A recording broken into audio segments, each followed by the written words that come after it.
네, 이제 미국 축구 첫 번째 경기. 자, 뉴욕시티 대 이제 신시내티. 자, 일단은 최근 라인업과 비교했을 때 뉴욕시티 같은 경우에는 지금 주전 수비수가 2명 결장, 그리고 신시내티는 지금 주전 수비수 1명, 그리고 미드필더가 1명 결장인 상황입니다. 네, 그래서 간략하게나마 양 팀의 이런 결장자 누수를 확인할 수가 있고, 일단 지금 현재 양 팀의 분위기는 굉장히 좀 상반되어 있어요. 왜냐면 뉴욕시티 같은 경우에는 최근 5경기 기준 1무 4패로 이번 시즌 좀 계속 문제가 되고 있는 그런 답답한 공격 전개 때문에 공격력이 좋지 못한 모습을 보이고 있고, 그러다 보니까 아무래도 득점이 없다 보니까 성적도 좋지 못한 그 결과를 낳고 있네요. 그쵸. 그러다 보니까 현재까지 지금 이번 시즌만 봤을 때 뉴욕시티 같은 경우에는 MLS 안에서 공격력이 좋지 못한 팀으로 볼 수가 있습니다. 자, 반면에 지금 신시내티는 뉴욕시티랑 많이 다르게 지금 최근 5경기 기준 4승 1무로 지금 이제 MLS 동부리그 1위를 차지하고 있죠. 그리고 특히 지금 뭐 원정도 원정이지만 홈에서 8연승 중으로 굉장히 좀 홈에서의 경기력이 좋은 그런 모습을 보여주고 있고, 그리고 홈에서는 좀 공수 밸런스가 많이 잘 잡혀있는 모습을 보이고 있습니다. 그렇죠. 그러다 보니까 뭐 요 경기 같은 경우에는 아무래도 뉴욕시티가 좀 정배를 받았긴 했는데, 만약에 신시내티가 홈으로 갔다고 하면은 좀 신시내티 쪽으로 많이 배당이 낮은 그런 경기가 되지 않을까 생각이 됩니다. 자, 일단은 경기 양상을 봤을 때 아무래도 일단 신시내티가 기본적으로 좀 볼 점유율이 그렇게 높지가 않아요. 그렇죠. 그러니까 볼 점유가 안 좋기 때문에 좀 홈에서 볼 점유 위주로 플레이하는 뉴욕시티가 어느 정도 좀 볼 점유율에서는 우위를 점할 것으로 보입니다. 자, 하지만 이게 뉴욕시티가 이게 볼 점유율이 좀 좋다고 해도 이제 뉴욕시티 그런 경기를 봤을 때는 볼을 점유해도 의미 없이 좀 시간을 보내는 경우가 굉장히 좀 많기 때문에 그런 약간 좀 효과적인 그런 기회 창출을 좀 기대하기는 많이 어렵지 않을까 생각이 드네요. 그쵸. 아무래도 이게 공격을 해도 계속 후방에서 좀 볼을 돌리는 시간이 많다 보니까 오히려 지금 뉴욕시티 같은 경우에는 그렇게까지 볼을 점유를 해도 굉장히 좀 괜찮은 기회 창출을 기대하기는 어려워 보이고, 오히려 지금 공격 전개 면에서는 신시내티가 더 좋기 때문에 좀 빠른 역습을 통해서 득점 기회를 더 만들 가능성이 있어 보이는 팀은 뉴욕시티보다는 신시내티지 않을까 저는 생각을 합니다.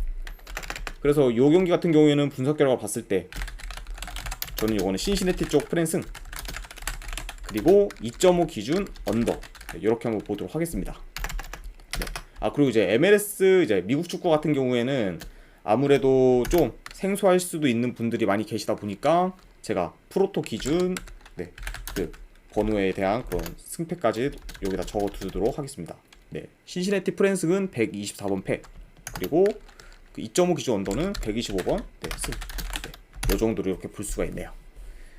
자, 그래서 요 경기는 뭐 신시내티 쪽 프랜승, 그리고 2.5 기준 언더, 이렇게 한번 보도록 하겠습니다. 자, 그 다음에 이제 두 번째 경기, DC 유나이티드 대 이제 CF 몽레알. 자, 일단은 지금 뭐 DC 유나이티드 같은 경우에 홈에서 굉장히 좀 좋은 모습을 보여주고 있어요. 최근 3경기 기준 2승 1무로 공수 방면에서 지금 굉장히 좋은 모습을 보여주고 있고, 그리고 특히 원정에서는 좀 공격 전개가 많이 아쉽긴 하지만 홈에서는 공격 전개가 굉장히 좀 매끄러운 편입니다. 그러다 보니까 득점력도 홈에서 더 좋죠. 반면에 이제 몽레알 같은 경우 역시 공수 밸런스가 잘 잡히면서 좀 시즌 극초반과 다르게 굉장히 좀 좋은 성적을 거두고 있습니다. 하지만 지금 몽레알 같은 경우에 지금 이제 원정 경기력 차이가 좀 많이 심한 팀 중에 한 팀인데, 홈에서는 뭐 지금 리그 기준으로 4연승을 거두고 있습니다.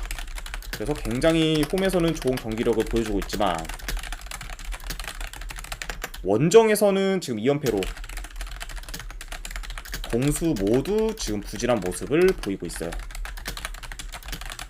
그렇죠. 그러다 보니까 현재 그런 원정에서의 몽레알을 봤을 때는 원정 몽레알을 좀 쉽게 믿고 가기는 어려운 상황이지 않을까 생각이 들고, 자, 일단 전반적으로 양 팀 다 그런 플레이 성향이 좀 공격적인 그런 스타일입니다. 그러다 보니까 아무래도 템포 자체는 좀 빠르게 진행될 것으로 보이고, 그리고 아무래도 지금 홈 원정 그런 경기력 차이를 고려했을 때는 그래도 지금 이게 네, 아무래도 몽레알보다는 DC 유나이티드가 네, 더 우세한 경기를 하지 않을까 예상이 됩니다. 그래서 뭐 요 경기 같은 경우에는 아무래도 분석 결과 봤을 때 저는 DC 쪽 유나이티드 네, 승.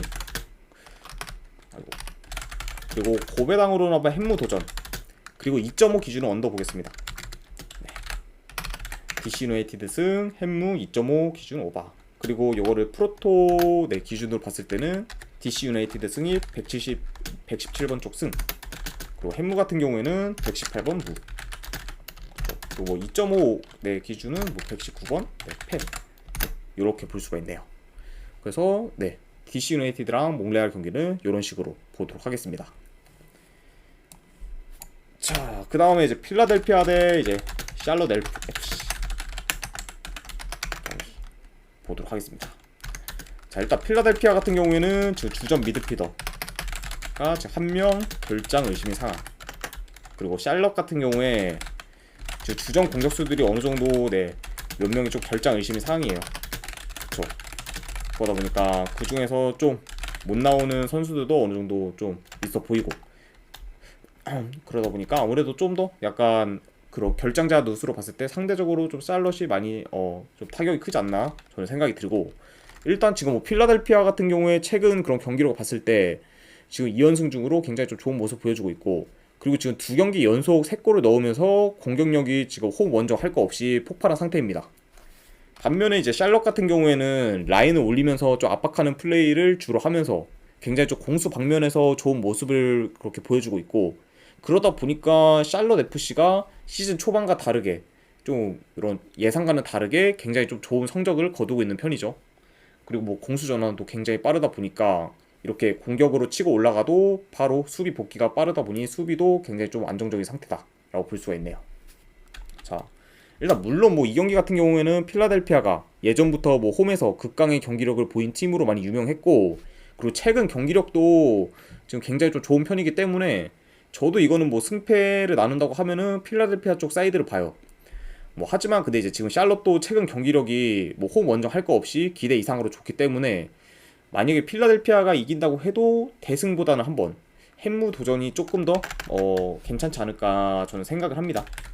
그래서 이 경기 같은 경우에는 분석 결과로 봤을 때 저는 필라델피아 쪽 승, 그리고 요거는 고배당으로 한번 햄무 도전, 네 요거까지만 볼게요. 네, 어느 반은 요거는 패스하도록 하겠습니다. 그리고 필라델피아 쪽 승은 126번 승, 그리고 햄무 같은 경우에는 127번 네, 무. 네, 이렇게 볼 수가 있네요. 자, 이렇게 해서 이제 필라델피아 대 이제 샬럿 FC까지 마무리가 됐고, 자, 그다음 경기 인터 마이애미 대 이제 뉴욕 레드불스. 자, 일단은 뭐 이제 현재 그 결장자 누수로 봤을 때 인터 마이애미 같은 경우에 지금 주전 미드필더 1명 그리고 공격수 1명 결장. 그리고 이제 뉴욕 레드불스 같은 경우에는 지금 주전 수비수 1명 그리고 공격수 1명이 이렇게 결장 중입니다. 자, 그래서 양 팀의 일단 결장자 누수를 확인해 볼 수가 있고, 자, 일단 뉴욕 레드불스 같은 경우에 뭐 최근 뭐 리그 기준 홈에서는 굉장히 좀 좋은 모습을 보여주고 있어요. 2연승을 하면서 공수에서 좀 안정적인 그런 플레이를 보여주고 있긴 하지만 원정에서는 아직까지 이번 시즌 아직까지 승이 없는 만큼 좋지 못한 경기력을 보여주고 있습니다. 그러다 보니까 뭐 뉴욕 레드불스 같은 경우에 지금 원정에서는 이번 시즌 아직까지 승이 없습니다. 그만큼 좋지 못한 경기력을 원정에서 보여주고 있네요. 그쵸. 아무래도 지금 뉴욕 레드불스가 원정에서 이렇게 좋지 못한 경기력을 보여주고 있는 이유 중 하나가 좀 공격 전개가 굉장히 좀 원정에서 안 좋고, 그리고 공격력이 굉장히 좀 약한 편에 속합니다. 그쵸. 그러다 보니까 이 경기 같은 경우에는 그래도 홈에서 어느 정도 경기력이 좋은 인터 마이애미가 더 유리한 경기를 할 가능성이 있고, 그리고 지금 원정에서의 그 뉴욕 레드불스의 안 좋은 공격 전개를 봤을 때는 만약에 어느 바까지 따지면은 저득점 양상으로도 흘러갈 가능성이 있지 않을까 저는 생각을 하네요. 그쵸. 왜냐면 뭐 뉴욕 레드불스가 원정에서 공격력도 많이 안 좋긴 하지만 수비력 자체도 이제 MLS 내에서 상위권이기 때문에 굉장히 좀 아무래도 이제 MLS 안에서는 좀 언더의 아이콘이라고 불리는 그런 팀이라고 볼 수가 있습니다. 그래서 뭐 이 경기 같은 경우에는 저는 인터 마이애미 쪽 프랜승을 보고, 그리고 요거는 한번 고배당으로 무승부 도전, 그리고 2.5 기준 언더, 이렇게 한번 보도록 하겠습니다. 자, 요것도 이제 프로토 기준 번호로 한번 배정을 하면은 인터 마이애미 프랜승은 121번 승, 그 무승부는 120번 무, 그리고 이제 2.5 기준 언더는 122번 승, 이렇게 볼 수가 있네요. 자, 이렇게까지 해서 마이애미랑 이제 레드불스까지 마무리가 됐고, 자, 그러고 이제 다음 경기 콜럼버스 크루 대 이제 콜로라도. 자, 일단은 뭐 콜럼버스 같은 경우에 지금 주전 수비수가 지금 2명이 결장의 상황이고, 그리고 이제 콜로라도가 굉장히 지금 타격이 커요. 지금 주축 공격수들이 지금 대거 부상으로 결장의 상황입니다. 그쵸. 그러다 보니까 뭐 지금 카브랄, 바리오스, 루비오 등 굉장히 이제 콜로라도에서 공격의 주축을 공격의 주축을 그렇게 담당하고 있는 그런 핵심 공격수들이 결장을 하다 보니까 지금 공격 쪽에서 아무래도 이번 경기 콜로라도가 좀 힘을 쓰기 많이 어려운 상황이지 않을까 생각이 드네요. 자, 이렇게 볼 수가 있고, 일단 지금 뭐 최근 콜럼버스 같은 경우에 원정에서 3연패를 당하면서 어느 정도 분위기가 많이 안 좋은 상황이긴 해요. 그리고 반면에 지금 콜로라도는 홈 원정 할 거 없이 지금 5연패 중으로 공수 밸런스가 무너진 모습을 많이 보이고 있습니다. 그러다 보니까 실점 비율도 높고, 그래서 지금 5연패를 기록 중이다 라고 볼 수가 있네요. 자, 그래도 지금 뭐 양팀 다 뭐 3연패, 5연패를 하면서 굉장히 좀 분위기가 안 좋긴 하지만, 콜럼버스 같은 경우에는 그래도 이제 원정과 달리 홈에서는 좀 극강의 모습을 보이고, 그리고 경기력도 많이 좋기 때문에 이번 경기에서는 좀 콜럼버스의 그런 템포, 자기들만의 템포 조절을 하면서 어느 정도 경기를 주도할 것으로 보이고, 그리고 이제 침투나 좀 측면 공격에 취약한 콜로라도 상대로 공격에서 좀 어느 정도 두각을 드러내지 않을까 예상을 합니다. 그렇죠. 그러다 보니까 아무래도 이 경기 같은 경우에는 지금 콜로라도의 그런 핵심 공격수들의 그런 결장, 그리고 지금 홈 원정 가릴 거 없이 지금 최악의 그런 경기력을 고려했을 때 그래도 지금 홈에서는 나름 굉장히 극강인 그런 콜럼버스가 무난히 이기는 그림으로 가지 않을까 예상을 합니다.